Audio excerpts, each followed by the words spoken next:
how do we ensure that we recognize when people are doing something well or playing their part or their role in the team effectively? But then when do we reward them for something really special or achieving something?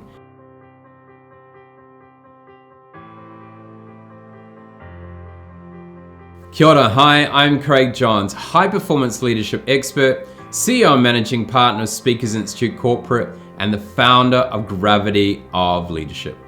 On today's episode of Gravity and Leadership, we're going to be talking about reward and recognition.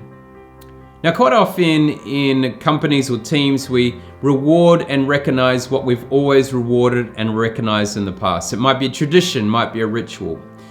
But when it comes to each individual people, we need to understand, what do they actually want? What do they thrive on when it comes to reward and recognition? So we need to understand what is significant for them. And so how do we ensure that we recognize when people are doing something well or playing their part or their role in the team effectively? But then when do we reward them for something really special or achieving something?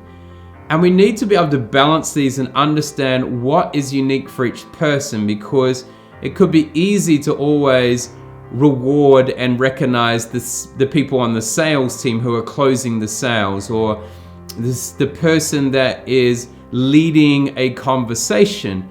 But we also need to take that time to share and reflect on when people play their part really well and may not always be in the limelight. So what can you reward and recognize people on that actually connects to them and makes sense for them?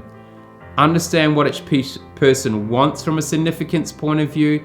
How would they like to be rewarded and recognized in front of their peers?